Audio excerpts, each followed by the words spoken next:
સુરત શહેરમાં કાયદો અને વ્યવસ્થા જાળવવા પોલીસ ફરી એકવાર એક્શનમાં આવી છે। શહેર એસઓજી ટીમે ચોક બજાર પોલીસ સ્ટેશન વિસ્તારમાં દમદાર કાર્ય કરી સૂર્યા મરાઠી ગેંગના બેન્કિંગ ફ્રોડ સાથે સંકળાયેલા રીઢા ગુનેગારને હથિયાર સાથે ઝડપી પાડ્યો છે। ફાયરિંગનો લાઈવ વિડીયો સોશિયલ મીડિયા ઉપર વાયરલ થતાં જ પોલીસ હરકતમાં આવી ગઈ છે। આરોપીનો મુખ્ય ઉદ્દેશ્ય વિસ્તારના લોકોમાં ભયનો માહોલ ઊભો કરી પોતાની હવા બનાવવાનો હતો। જોકે વિડીયો જ તેના માટે જેલના દરવાજા ખોલનારો સાબિત થયો છે।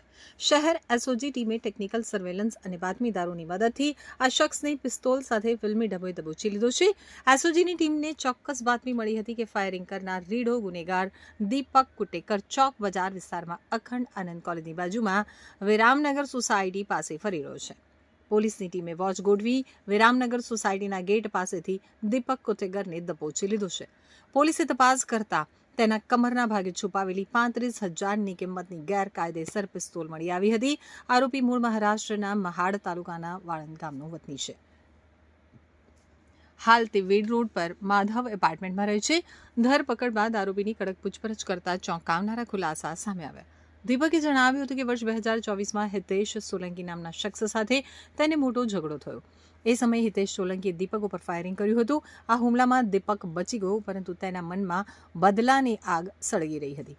હિતેશને વળતો જવાબ આપવા તેને પોતાનું વર્ચસ્વ સાબિત કરવા માટે અંદાજે એકાદ વર્ષ પહેલા ઉત્તર પ્રદેશથી 35,000માં આ પિસ્તોલ ખરીદી। હથિયાર મેળવવામાં હાલ જેલમાં બંધ વોન્ટેડ આરોપી રોહિત ઉર્ફે મુન્ના દૂધે ભૂમિકા ભજવી હતી। તો ડીસીપી રાજદીપસિંહ નકોમે જણાવ્યું હતું કે આ મામલે પોલીસ અત્યંત ગંભીર છે। આરોપી વિરુદ્ધ આર્મ્સ એક્ટની કલમ 25(1) મુજબ ગુનો દાખલ કરવામાં આવ્યો છે। મહત્વની વાત એ છે કે આ કલમ હેઠળ આજીવન કેદ સુધીની સજાની પણ જોગવાઈ છે।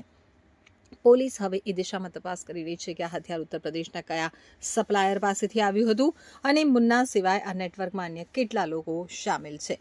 હિતેશ સોલંકી કઈ ગેંગ સાથે સંકળાયેલું છે અને તેની શું ભૂમિકા છે તે અંગે પણ તપાસનો ધમધમાટ તેજ કરાયો છે। મહિના પહેલા એક જે આરોપી છે એને હવામાં ફાયરિંગ કરતો અમને વિડીયો મળી આવેલો હતો।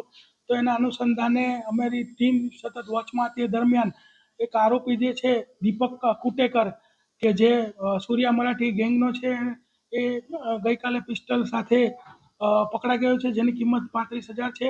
અને એની પૂછપરછ દરમિયાન એણે જણાવ્યું કે એને અગાઉ હિતેશ સોલંકી કરીને વ્યક્તિ છે એની સાથે દુશ્મની ચાલતી હતી, એટલે રોહિત ઉર્ફે મુન્ના દૂધ મારફતે આ જે પિસ્તોલ છે એ લાવેલો। અને મુન્નો દૂધ ઓલરેડી જેલમાં છે અને આ ગુનામાં પણ વોન્ટેડ છે। અને આર્મ્સ એક્ટ કલમ 25(1) કે જેની આજીવન કેદની સજા છે, એના અન્વયે જે છે ગુનો દાખલ કરેલો છે। આ આરોપી જે છે સૂર્યા મરાઠી ગેંગ સાથે સંકળાયેલો આરોપી છે। અને ટોટલ અત્યાર સુધીમાં 21 ગુના છે। 4 વખત એની પાસા થયેલી છે અને 1 વખત તડીપાર થયેલો છે।